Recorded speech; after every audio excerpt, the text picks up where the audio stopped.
Well, you may have noticed this morning a sort of a motif of water in our readings. We had the story of Jonah crying out from the belly of the fish in the book that bears his name. We had the psalmist talking about the power of God, the voice of God hovering over the waters. And of course, in Matthew, we have this very famous story of Jesus walking on water. I have to admit, I've never been out in a boat in the middle of the ocean. I've never traversed, an ocean on a cruise or anything like that. The closest I've come is a few deep sea fishing trips that I took when I was a kid.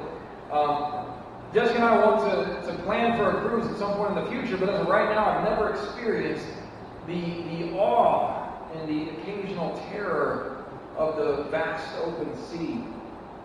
My dad was part of the flight crew on the USS Forrestal, the aircraft carrier, when he served in the Navy.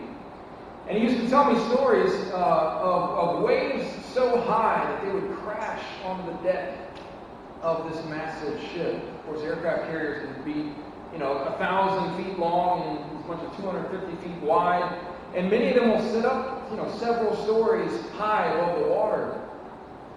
And yet, when the sea was at its angriest, the waves would somehow, peak these massive mountains and slash over the decks in fury, occasionally sweeping away hapless sailors. And my dad and I sort of shared this mutual fear of drowning. So he would tell me these stories, it was almost like, a ghost story. He'd tell me these stories and we both kind of, mutually shuddered. Of course, the sea was so much more to be feared, though, when ships were comprised of wood and sail. One wrong pitch, one rogue wave, one mistake even by the most seasoned sailor, and the ship and its crew is going down. All is lost. It's a terrifying thing to think about. In the Old Testament, the sea is often, as I talked about before, is often used to symbolize chaos and judgment. It's almost always something to be feared in the Old Testament. From the flood story in Genesis 6 to the story of the waves crashing over the Pharaoh's chariots. We so often see the waters of the deep as the mechanism by which God enacts His righteous judgment. We also see this sort of in converse, when the waters part. Remember, the children of Israel passed through on dry ground on two different occasions. They were the chosen people of God.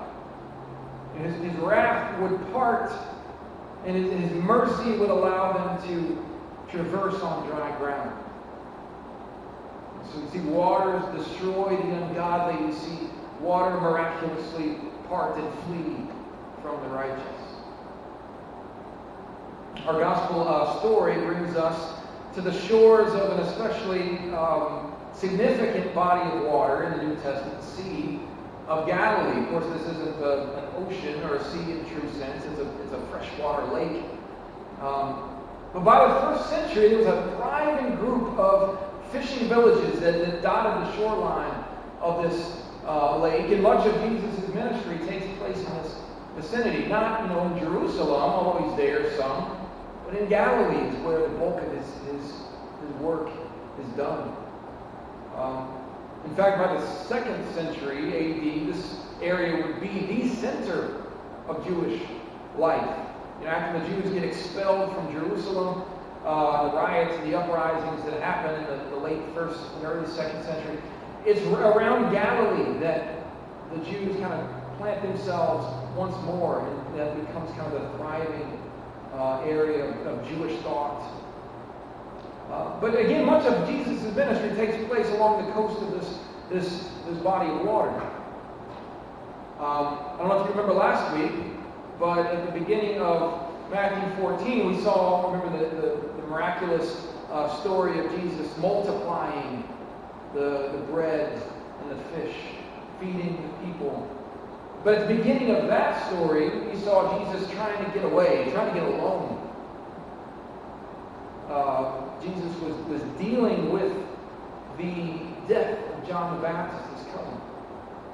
And more than anything else, he just wanted to get away to pray, to process, to be alone for a few short minutes to try and deal with this loss.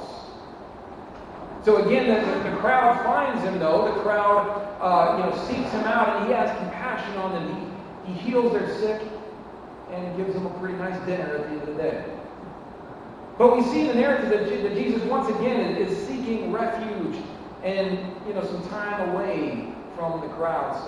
Sophia, my daughter, used to call this lonely time. She just needs some lonely time. She would get fed up with people in general, and she would just say, I need some lonely time. And we let her, go into her room for a while. Jesus is looking for lonely time at the beginning of Matthew to mourn for his cousin John, but he doesn't get it there. He's interrupted by the crowd. So now, at this point, he makes this very subtle gesture, we see it in the text, of almost physically putting the disciples in a boat and sending them away. Like it's like a house guest that has sort of overstayed their welcome. If you were to go buy them a plane ticket and then physically make them get on a plane, that's kind of the gesture here. He just needs to be by himself. So Jesus finally gets this moment alone, but instead of taking a few days to himself, he just takes a few hours. He prays alone. He waits until nightfall. And then, of course, he walks on the water to meet his friends. Now, he could have just done this to scare them. It's creepy, right? If you could freak your friends out like this, I'm sure you would do it at least once, right? And they think it's a ghost. They're terrified. But Jesus goes to them to display something about himself in this moment. It's not just because he needs a convenient way to get out to the boat. The story has significance beyond the usual lesson that is often drawn from it as a conclusion. Peter would have kept his eyes on Jesus. If he would have just had more faith, so on and so forth. That's not the lesson I want to point out here. If we compare the pictures of the great bodies of water mentioned in the Old Testament, we get maybe a clearer picture of the reason behind this miracle. It's miraculous in and of itself, but why in the world would Jesus feel the need to display his power in this way?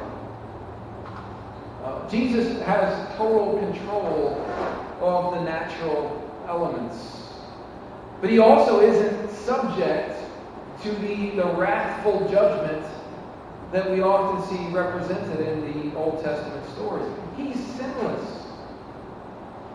And instead of the waters parting and the wrath of God being held back, like we see in the children of Israel, Christ walks on the water, over the water.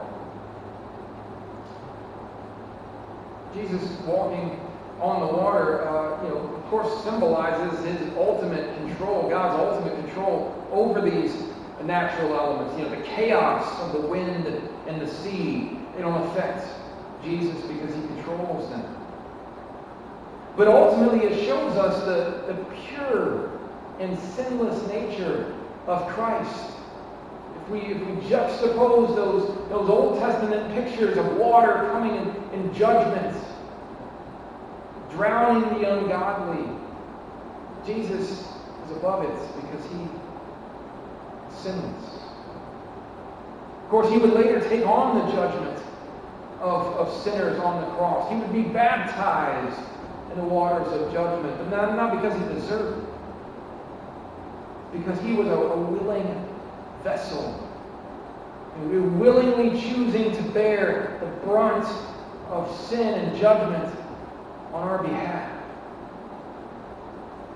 So this story is as miraculous as it is, and again, the lessons that are often drawn out of it, I think, are true. But ultimately, it should help us see more and more fully the sinless, pure nature of Christ himself. His complete and ultimate power over the physical world, Yes, but this also points forward. The eventual judgment that he would bear willingly, accept on our behalf on the cross. So may we come to his table this morning with gratitude in our hearts for what he's done for us. Amen.